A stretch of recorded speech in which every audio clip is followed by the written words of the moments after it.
Hola hermanos, buenas tardes. Vamos a comenzar nuestro estudio de la carta a los Filipenses. Realmente, hermanos, esta carta es una carta muy hermosa, una carta que claramente podemos aplicar a nuestros tiempos y, por supuesto, a nuestras vidas. Hay un hombre llamado Thomas Watson y él escribió estas palabras, cito, él dijo, nosotros tenemos que leer la Biblia como una carta enviada del cielo. Estas palabras, hermanos, son muy ciertas. Y aunque estudiaremos una carta que la audiencia fue otra y se escribió en otro tiempo, aún así, hermanos, podemos aplicarlas a nosotros, ya que fue una carta dirigida a una iglesia. Entonces, hermanos, si Dios lo permite, estudiaremos de principio hasta el final de la carta de los Filipenses. Y esta carta, hermanos, de los Filipenses se escribió a un grupo de personas cristianas de la ciudad de Filipos. Esta ciudad de Filipos, hermanos, se ubicaba al este de Macedonia. Filipos, hermanos, era una colonia que le pertenecía a Roma. Y como colonia romana, hermanos, estos hombres de Filipos tenían los mismos beneficios legales que la ciudad italiana. Por ejemplo, hermanos, ellos estaban exentos de algunos impuestos y por supuesto que ellos tampoco se tenían que sujetar a la autoridad del gobierno de esa provincia. Y estos eran algunos de los beneficios importantes que estos hombres tenían. Los filipenses, hermanos, por ser una colonia romana, copiaron obviamente la forma de vestir de los romanos, copiaron su arquitectura, de hecho sus monedas llevaban inscripciones romanas. Y el idioma oficial, hermanos, que podemos encontrar aquí era el latín, pero también muchos hablaban el griego. Entonces, esta era un poco de donde se encontraba y de donde se ubicaba y de cómo fue que salieron los filipenses. Y bueno, hermanos, esta iglesia, la iglesia de los filipenses, fue la primera iglesia que fundó Pablo en Europa. Pablo, hermanos, llegó a Filipos en su segundo viaje misionero. Obviamente, el que guió a Pablo a este viaje fue el Espíritu Santo. El que guió a Pablo para que llegara al final a esta ciudad era el Espíritu Santo. Si me acompañas rápidamente a Hechos, capítulo 16, versículo 9 al 12. Hechos, capítulo 16, versículo 9 al 12. Nota lo que dice Hechos 16, versículo 9. Comienza diciendo, y se le mostró a Pablo, escucha, una visión de noche. Un varón macedonio, esta es la visión, un varón macedonio estaba en pie rogándole y diciéndole, pasa a Macedonia y ayúdanos. Versículo 10. Cuando Pablo vio la visión, enseguida procuramos partir para Macedonia, dando por cierto que Dios nos llamaba para que les anunciáramos el evangelio. Versículo 11. Zarpando pues de Troas, vinimos con rumbo directo a Samotracia y el día siguiente a Neápolis. Escucha versículo 12. Y de allí a Filipos, que es la primer ciudad de la provincia de Macedonia y una colonia romana. Y estuvimos en aquella ciudad algunos días.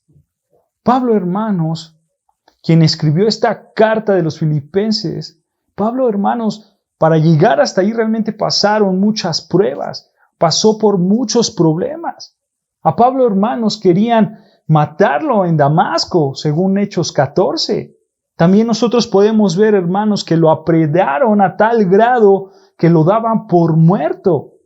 Después, en Filipos, Pablo fue golpeado y encarcelado, y eso lo vemos en Hechos 16. En Hechos 17, hermanos, Pablo soportó burlas de los griegos en Atenas. Después de tantas cosas que pasó Pablo llegó a Jerusalén, donde también lo golpearon brutalmente a tal grado que los soldados romanos tuvieron que intervenir.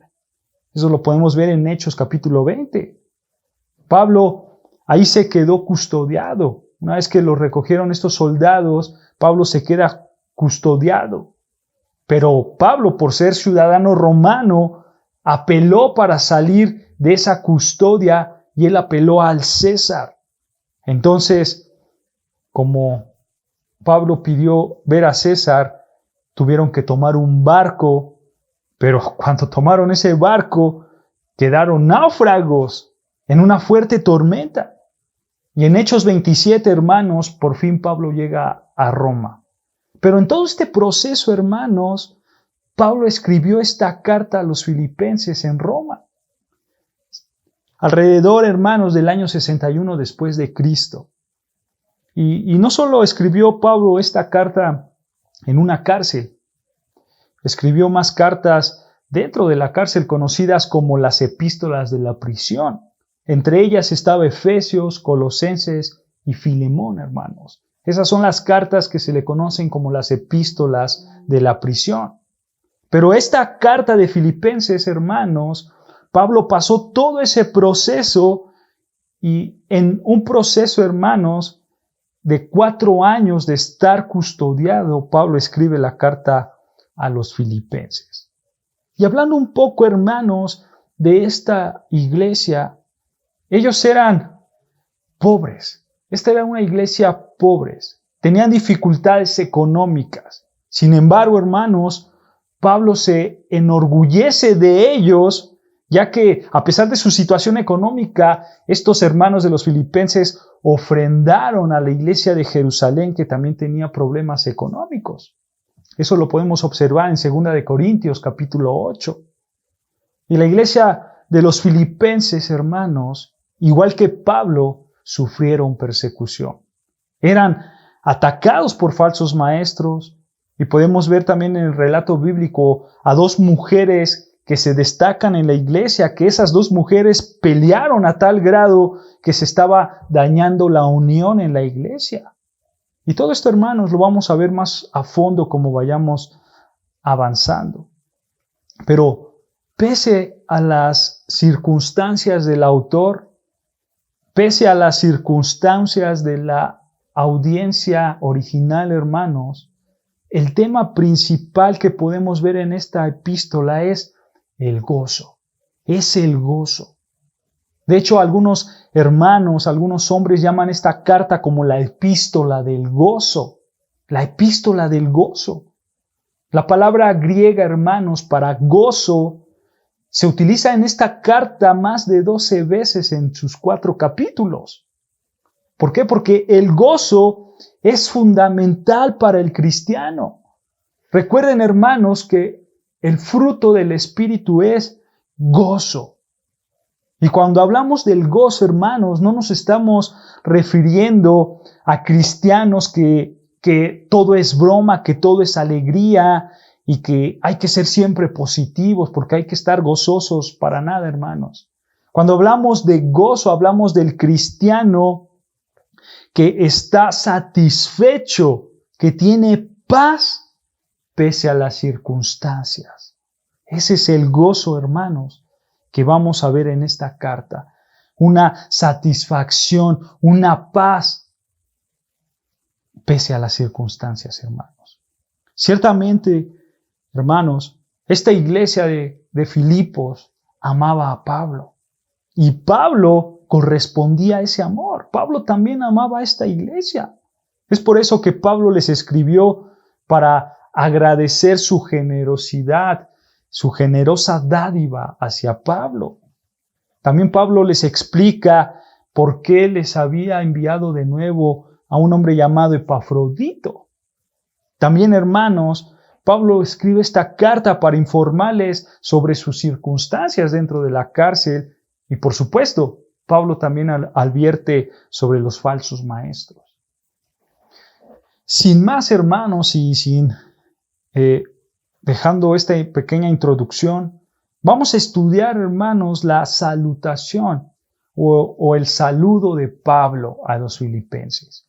Entonces, hermano, si me ayudas a abrir tus Biblias en Filipenses capítulo 1, versículo 1 y 2, que únicamente es la salutación de Pablo, versículo 1 y versículo 2 de Filipenses, capítulo 1.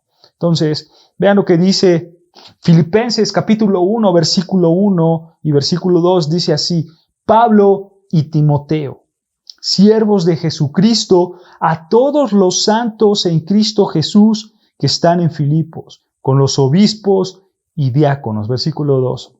Gracia y paz a vosotros, de Dios nuestro Padre y del Señor Jesucristo. En primera instancia, hermanos, vemos que Pablo se presenta afirmando su autoría, diciendo en el versículo 1, vean, Pablo y Timoteo, siervos de Jesucristo. Detengámonos ahí, hermanos. Empezamos con Pablo. Pablo, hermanos, siendo el apóstol amado, el cual escribió 13 cartas del Nuevo Testamento, se presenta diciendo su nombre, Pablo. Pero nota, hermanos, que Pablo no se presenta como apóstol. En varias cartas como Gálatas, como Efesios, Primera y Segunda de Corintios, Colosenses, Pablo se presenta como Pablo el apóstol. Él lo hace. Y lo hacía, hermanos, no por arrogancia, sino porque Pablo tenía una autoridad que Dios mismo le había dado sobre las iglesias. Recuerden, hermanos, los apóstoles y los profetas iban a dar el fundamento a las iglesias, siendo Cristo la piedra angular. Pero en esta carta, hermanos, Pablo no se presenta como apóstol. Simplemente él dice Pablo. Seguramente, hermanos, porque estos hombres respetaban su autoridad apostólica. Es por eso que Pablo simplemente dijo su nombre.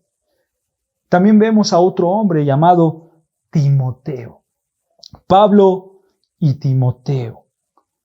Timoteo, hermanos, era un hombre que sirvió con Pablo en varias ocasiones. Probablemente aquí, hermanos, en esta carta Pablo dictaba y Timoteo escribía. Es por eso que lo menciona al principio. No estamos seguros de esto, hermanos, pero podría ser. Pero Timoteo, hermanos, le ayudaba a Pablo y de esto estamos seguros. Timoteo le ayudaba a Pablo como su asistente de viajes. Timoteo estaba mucho tiempo con Pablo y por supuesto que Pablo hablaba de Timoteo con un gran amor. A tal grado que en primera de Timoteo, capítulo 1, versículo 2, dice a Timoteo, una carta dirigida de Pablo a Timoteo, verdadero hijo en la fe. ¿Se dan cuenta? Verdadero hijo en la fe. El amor de Pablo a Timoteo era grande, hermanos. Si vemos la vida de Timoteo, hermanos, realmente es un ejemplo de servicio sacrificial hacia los demás. Y desde la perspectiva de Pablo, hermanos, Timoteo era un ejemplo de humildad y de servicio a semejanza de Cristo. Por esta razón, hermanos, Pablo le dejó un ministerio y un legado espiritual muy grande. Porque Timoteo era de ejemplo, hermano. Timoteo era servicial, era humilde, que reflejaba a nuestro Señor Jesucristo. Entonces, hermanos, Pablo escribe esta carta de manera muy personal. Pero nota algo, hermanos, nota cómo se presentan estos dos hombres. Dice ahí en Filipenses capítulo 1, versículo 1, dice, Pablo y Timoteo, escucha, siervos de Jesucristo. Siervos de Jesucristo. La palabra siervos, hermanos, en el griego es doulos, que se puede traducir como esclavos. Esclavos de Jesucristo. En jerarquía, hermanos, un esclavo estaba más abajo que un simple sirviente. Y este esclavo, hermanos, dependía totalmente de su dueño, ya que él le pertenecía al dueño como una propiedad. La vida de este esclavo, hermanos, existía únicamente para complacer a su dueño. Y ciertamente, hermanos, todo hombre está en esclavitud a su pecado. Todos tenemos un dueño. Todo ser humano depende de su pecado. Tu vida existe únicamente para dedicársela a tu pecado, a tus deseos carnales. Dice el Evangelio de Juan, capítulo 8, versículo 34. El Evangelio de Juan 8:34, Jesús respondió: de cierto os digo, que todo aquel que hace pecado, escucha, esclavo es del pecado. Esclavo es del pecado. Pero nota, hay una esperanza, versículo 36, ahí mismo. Versículo 36. Así que, si el Hijo os libertare, seréis verdaderamente libres. Si Cristo es tu libertador, entonces Él te ha hecho verdaderamente libre del pecado. Vean lo que dice Romanos 6. Acompáñame a Romanos capítulo 6, versículo 16. Romanos capítulo 6, versículo 16. Escucha lo que dice Pablo en Romanos 6, 16. ¿No sabéis que si os sometéis a alguien como esclavos para obedecerle, escucha, sois esclavos de aquel a quien obedecéis, sea del pecado para muerte o sea de la obediencia para justicia? Hermanos, aquí podemos ver dos tipos de esclavitud. O esclavitud a tu pecado o una esclavitud a la obediencia de la justicia. La diferencia, hermanos, es que el pecado es un amo terrible que te va a llevar, dice Pablo, a la muerte, a la destrucción. Pero por otro lado, la esclavitud en Jesús nos lleva a lo que es bueno, a lo que es misericordioso. Ya que, hermanos, no nos hacemos esclavos nada más porque sí, no, nos hacemos esclavos por amor, no por obligación, sino por amor. Y regresando, hermanos, a Filipenses, Pablo y Timoteo se veían como esclavos de Jesucristo. Esclavos de Jesucristo. Y esta palabra doulos o esclavos describe un servicio voluntario, un servicio consagrado. Y escucha, hermanos, esta palabra da la idea de un hombre que rechazó ser libre para someterse de manera voluntaria a su Señor de por vida. Eso es lo que expresa esta palabra de esclavo.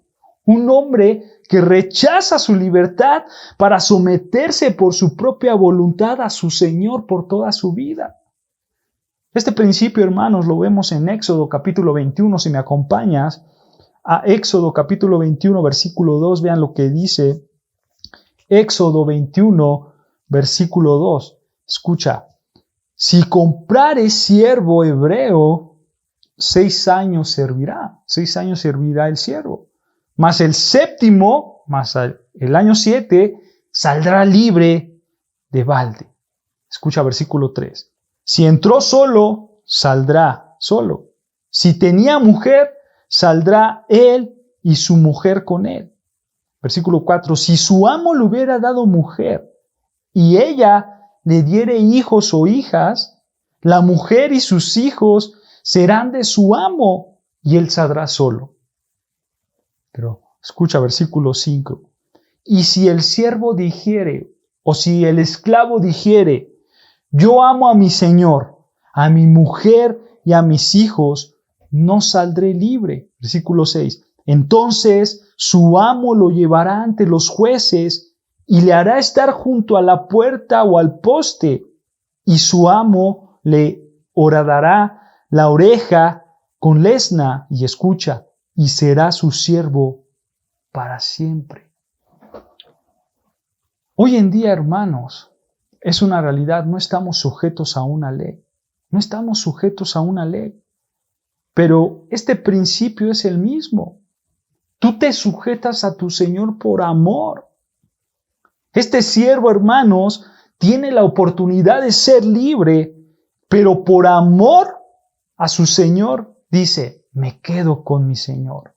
Ahí en el versículo 5, el esclavo dijo, yo amo a mi Señor.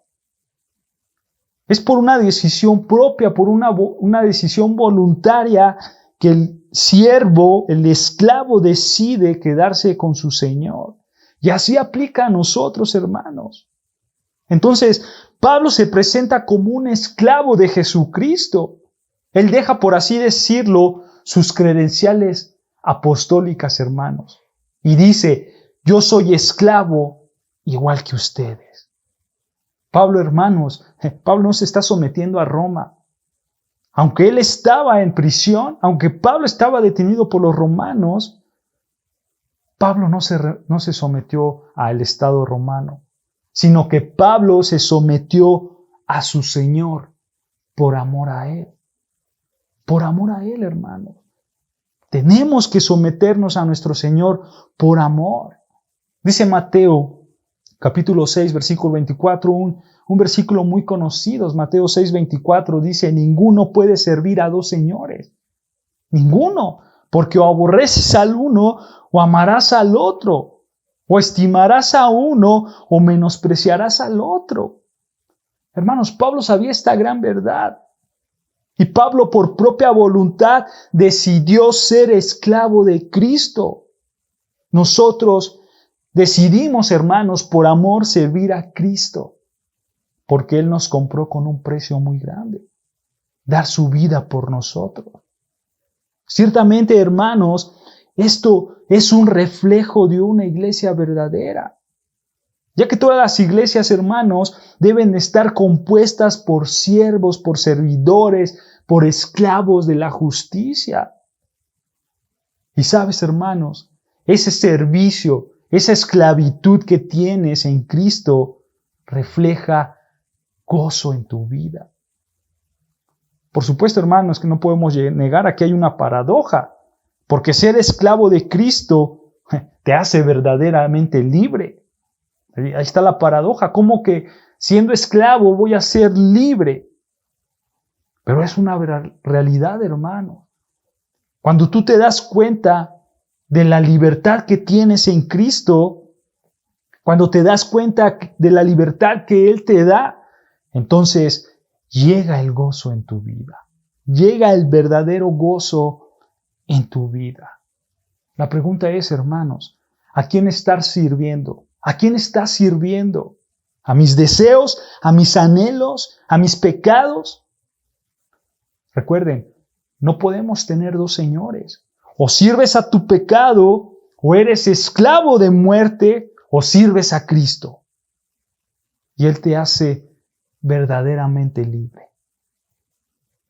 Muchos se hacen llamar cristianos, pero desgraciadamente no rinden su vida a Cristo.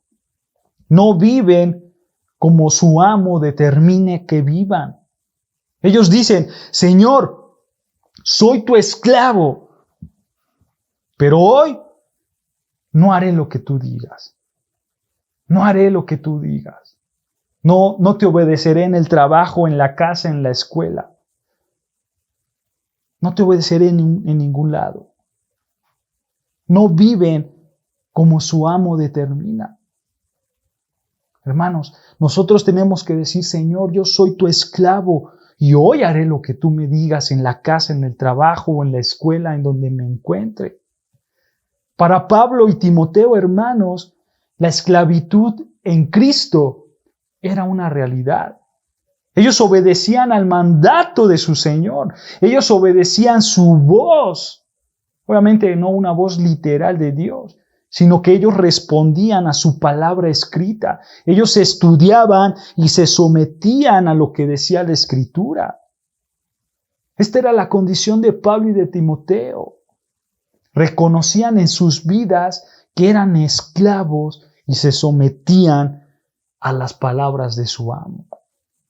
Ahora nota, hermanos, cómo continúa diciendo Pablo en Filipenses capítulo 1, versículo 1. Vean cómo continúa diciendo Pablo. Dice, Pablo y Timoteo, siervos de Jesucristo, escucha, a todos los santos en Cristo Jesús que están en Filipos. Aquí vemos a los destinatarios, hermanos, de este libro. Pablo se refiere a ellos como los santos. Los santos. Una palabra griega, hermanos, santos, es una palabra griega que se puede traducir en la Reina Valera como apartados. Pablo se dirige a los creyentes apartados por Dios. Y esto, hermanos, es otro fundamento de nuestro gozo. La esclavitud es un fundamento de un gozo porque somos libres en Cristo, pero también el ser apartados por Dios es otro fundamento de nuestro gozo. Aquí cuando hablamos de santos, escucha hermano, no nos estamos refiriendo a personas que tienen algo especial y que tienen un nivel más alto espiritual que todos los demás, no. De hecho, hermanos, esa es una idea errónea y esa idea la practica mucho la Iglesia Católica, donde ellos canonizan personas porque esa persona es superior, entre comillas, a los demás creyentes. Ellos alcanzaron un nivel espiritual a la hora de morir muy alto. Pero esta es una práctica errónea, hermanos. Cuando Pablo se refiere a los santos, no se refiere a esas personas elevadas espiritualmente, no. Pablo se está refiriendo a personas vivas de la ciudad de Filipos. Y estos santos hermanos, por supuesto, que no habían alcanzado la madurez espiritual que Dios demandaba. Esta es una realidad para todos los creyentes, incluyéndonos a nosotros. El pecado aún sigue en nosotros y no podemos dejar este cuerpo lleno de pecado. Pero hay una realidad más grande, hermanos, y es que no somos santos, no somos apartados del pecado porque seamos justos, porque seamos buenos por nosotros mismos, por nuestras obras, no. Nosotros somos santos, somos apartados del pecado gracias a Cristo, ya que Él nos dio su justicia y la imputó a nosotros. Gracias a Cristo. No es por obras, hermanos, no es por nosotros, es por Cristo. Por eso somos santos. Dice Romanos, si me acompañas a Romanos, capítulo 4, versículo 22, Romanos capítulo 4, versículo 22, escucha lo que dice, por lo cual también su fe le fue contado por justicia. Y escucha, y no solamente con respecto a él se escribió que le fue contada, escucha, sino también con respecto a nosotros, a quienes ha de ser contada. Esto es, a los que creemos en él que levantó de los muertos a Jesús, Señor nuestro. ¿Se dan cuenta? Su justicia perfecta ahora es de nosotros. Y ahora nosotros somos santos, somos apartados para Dios. Dice Éxodo 19, versículo 6, y vosotros me seréis un reino de sacerdotes y gente santa, y gente santa. Estas son palabras que dirás a los hijos de Israel. Hermanos, este es el deseo de Dios para todo creyente, ser santo, estar apartado para Dios. Ve, hermanos, lo que dice Efesios capítulo 1, versículo 4.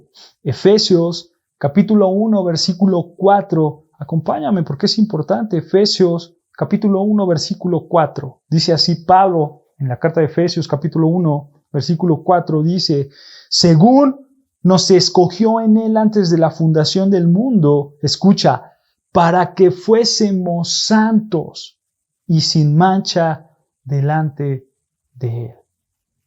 Nota, hermanos, que Dios nos escogió en él, dice Pablo, según nos escogió en él. Nuestra fuente vital, hermanos, de santidad no son tus obras, no es lo que haces bien, sino que es Cristo mismo. Dios nos escogió en Cristo y gracias a Cristo tú eres santo.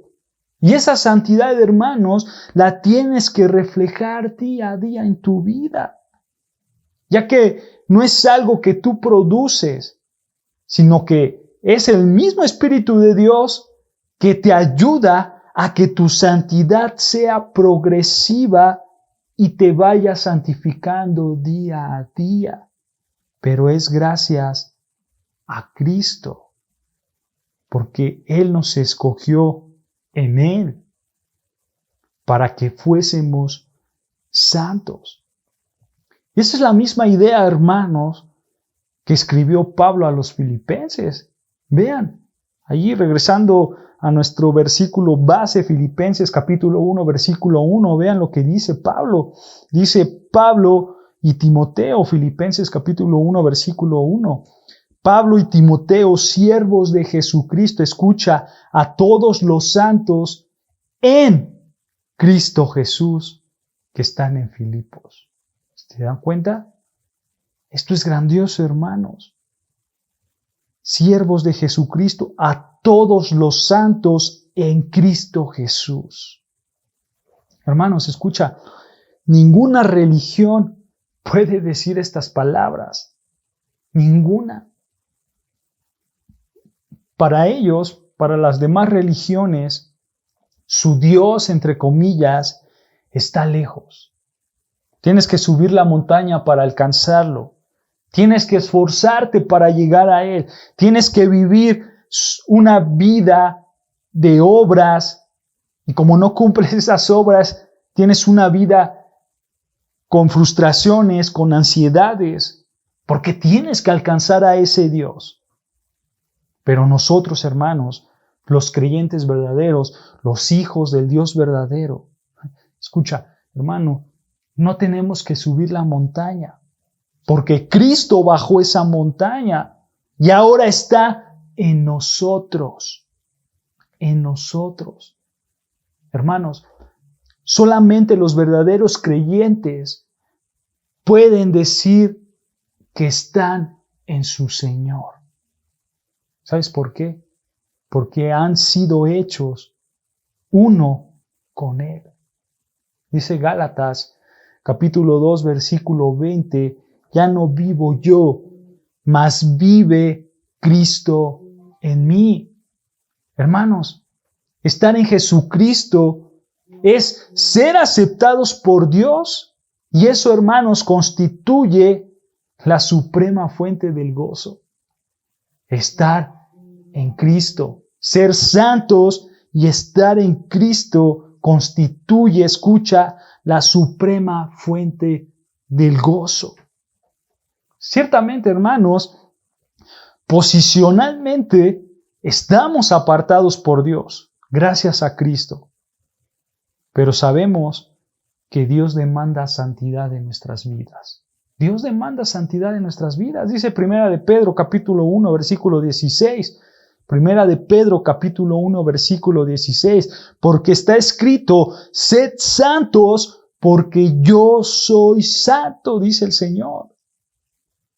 Escucha, hermanos, si Dios es distinguido como un Dios santo, entonces nosotros, que somos hechos a la imagen de Dios, por lo tanto debemos de ser santos. Sed santo porque yo soy santo, dice el Señor. Pero la pregunta, hermanos, es, bueno, ¿cómo me santifico? ¿Cómo busco esa santidad? ¿Cómo me santifico? Vean la respuesta en el Evangelio de Juan, capítulo 17, versículo 17. El Evangelio de Juan, capítulo 17, versículo 17, dice, son palabras de nuestro Señor Jesucristo orando al Padre. Juan 17, 17 dice, santifícalos, escucha, santifícalos en tu verdad. Tu palabra es verdad. El contexto de este pasaje, hermanos, el Señor Jesús está haciendo una oración para todos sus discípulos. Y Él está a unas horas de ser crucificado en una cruz romana para morir por los pecados de su pueblo. Pero si nosotros leemos, hermanos, toda esta oración en Juan 17, nosotros nos vamos a dar cuenta que hay una preocupación primordial en el Señor Jesús. ¿Sabes cuál es?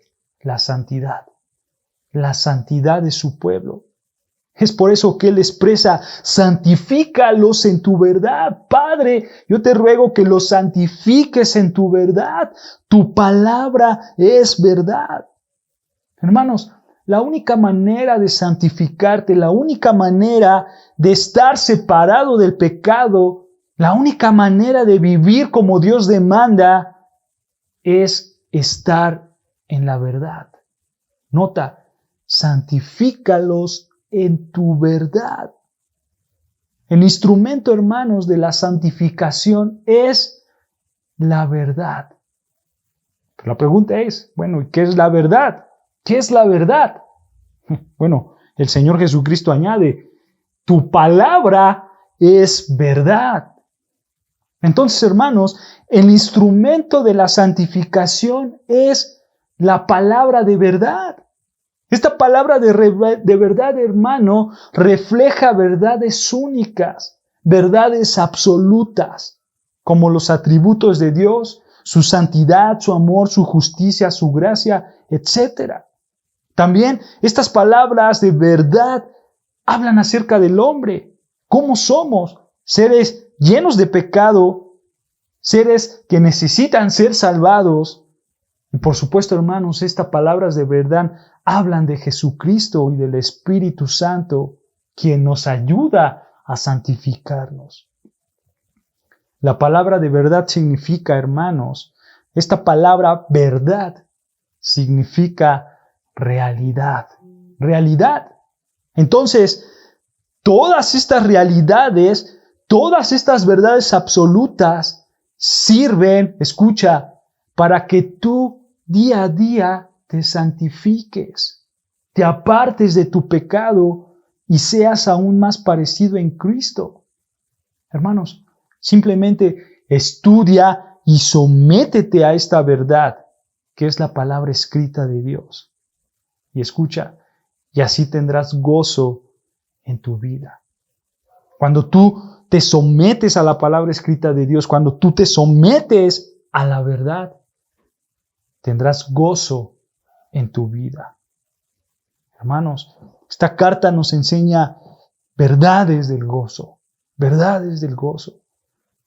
Continúa diciendo Pablo ahí en Filipenses 1, Filipenses capítulo 1, versículo 1, dice Pablo, a todos los santos, a todos los apartados, a todos los que viven sometidos a la palabra escrita, a todos los santos en Jesucristo que están en Filipo, escucha, con los obispos y diáconos, con los obispos y diáconos. Aquí Pablo, hermanos, está incluyendo a la iglesia de Filipos en general, tanto como miembros como líderes. Dice Pablo a todos los santos, a todos los que están en Filipos, pero con los obispos y diáconos. Obispos, hermano, o la palabra obispo, se puede traducir como vigilantes o supervisores. Vigilantes o supervisores. Y en el Nuevo Testamento, hermanos, se usa esta palabra de obispo como sinónimo de anciano, como sinónimo de anciano. Y a los ancianos se les puede llamar pastores. Entonces, un anciano o un pastor es lo mismo que un obispo. El anciano, el pastor, es lo mismo que un obispo. ¿Cuál es la diferencia, hermanos? Bueno, la diferencia radica en las funciones. El anciano administra la asamblea, mientras que la palabra obispo destaca la actividad de ese cargo, la actividad de administrar esa asamblea. O sea, esta misma persona, hermanos, que es el anciano, el pastor o el obispo, esta misma persona vigila, supervisa a la congregación en su vida espiritual, en su crecimiento, en su necesidad pastoral y, por supuesto, en su disciplina. Y esto, hermanos, tú lo puedes ver en Hechos 20, versículo 17, Primera de Pedro, capítulo 5 y Tito 1, versículo 5. Pero Pablo no solamente se refiere a los obispos, sino también Pablo dice, con los obispos y diáconos. Los diáconos, hermanos, no eran administradores como los obispos o como los pastores, sino que los diáconos, por así decirlo, eran sus asistentes. Eran los asistentes de los obispos, los diáconos. Esto, hermanos, esto no quiere decir que el diácono no puede ejercer actividades espirituales. Por supuesto que sí puede. Ellos, hermanos, están dotados por el Espíritu Santo para exhortar, para enseñar y para evangelizar. Eso lo puedes ver en 1 de Timoteo capítulo 3. Pero nota, hermano, que Pablo está utilizando las palabras obispos y diáconos en plural. En plural. Eso significa que había más de uno en la iglesia. Hoy en día, hermanos, hay iglesias que están regidas solo por un pastor, uno solo. Pero de acuerdo a la evidencia bíblica, hermanos, podemos notar que cuando un apóstol instituía una iglesia, lo hacía poniendo más de un pastor por iglesia local. Y ese grupo de servidores, ese grupo de pastores, tomaban decisiones generales de la iglesia y por supuesto alimentaban al rebaño. En esa época, hermanos, era muy raro encontrar a iglesias con un solo pastor. Era muy raro. Y eso, hermanos, realmente era muy bueno también, porque el tener un pastor el no tener un pastor nada más evitaba muchos problemas que los pastores hoy en día están enfrentando por nada más tener su consejo propio. Pero entonces, hermanos, Pablo menciona a los santos como la iglesia local en general. Y esto es importante, porque tú que te haces llamar cristiano, tú que te haces llamar santo, apartado para Dios, escucha, debes de pertenecer al cuerpo de Cristo, que es la iglesia, Los hombres de Filipos, hermano, estos hombres se alegraban porque eran parte del imperio romano. Ahí estaban, como decimos, parándose el cuello con las demás ciudades. Yo soy una colonia romana. Pero escucha, hermanos, por mucho prestigio y por muchos privilegios que el nombre de Roma les podía dar, escucha, los creyentes en Filipos deberían de gozarse, no por ser ciudadanos romanos, sino porque eran ciudadanos del reino de los cielos. Los hombres de Filipos, los creyentes de Filipos, su gozo debía de estar, hermanos, cuando ellos iban a la iglesia local, primeramente para adorar a Dios, después servir a los hermanos bajo el liderazgo de sus pastores. Ahí debería de estar el gozo verdadero, hermanos. Entonces, si tú eres un creyente verdadero, escucha, debes de estar activo en una iglesia local. Si tú no estás conectado con una iglesia local, entonces te falta un fundamento importante del gozo en el Señor. Porque estás aislado de aquellos que te pueden estimular al amor y a las buenas obras. Nosotros, hermanos, los creyentes necesitamos estar juntos. Necesitamos estar juntos.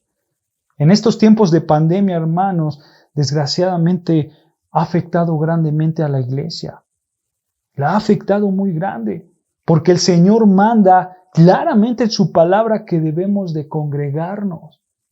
Debemos de estar juntos, hermanos, los creyentes, como en un cuerpo en Cristo, ya que esa es una fuente de nuestro gozo en Cristo.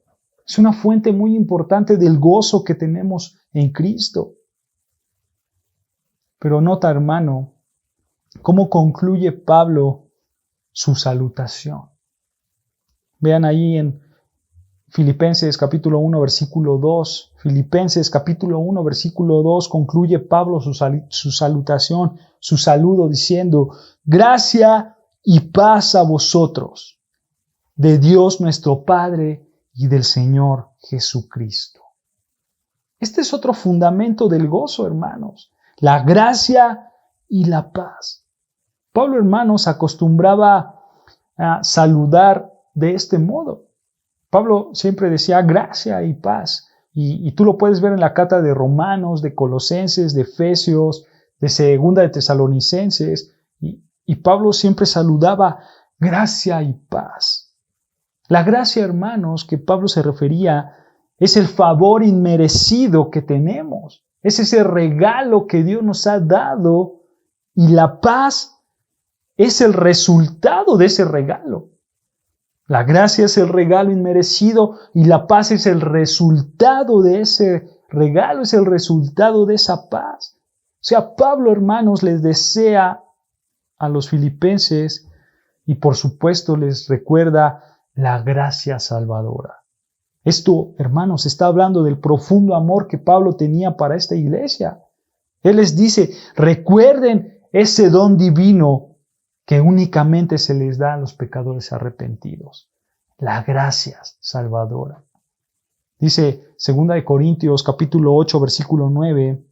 2 Corintios capítulo 8, versículo 9 dice, porque ya conocéis la gracia de nuestro Señor Jesucristo, que por amor a vosotros se hizo pobre, siendo rico, para que vosotros con su pobreza fueseis enriquecidos.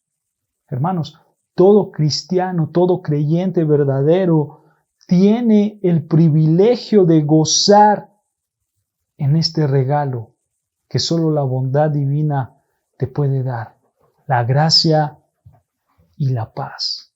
Pero nota, hermano, dice Pablo ahí en Filipenses, regresando a nuestro versículo 2 de Filipenses, capítulo 1, versículo 2, Pablo dice, gracia y paz a vosotros, escucha, de Dios nuestro Padre y del Señor Jesucristo. De Dios. Él es la fuente, hermanos, de esa gracia y de esa paz. El único Dios verdadero. Y aquí, hermanos, vemos la unidad entre el Padre y el Hijo. Ese Dios perfecto, ese Dios trino, nos da el regalo más grande, la gracia salvadora y la paz que sobrepasa toda prueba y toda aflicción. ¿Se dan cuenta? Esto es hermoso para nosotros, hermanos. Para concluir, hermanos, yo quiero hacerte estas preguntas. ¿Realmente nos consideramos esclavos de Cristo? ¿Realmente nos sujetamos a su señorío? ¿Realmente lo obedecemos? Porque si no es así, hermanos, entonces tú estás viviendo para ti mismo y por lo tanto no vives en el gozo de Dios. De igual manera, ¿te ves como una persona santa, apartada del pecado? ¿Tu vida refleja la santidad que Dios demanda? Si tú le das la prioridad a tu pecado, hermano, entonces te falta el gozo de Dios.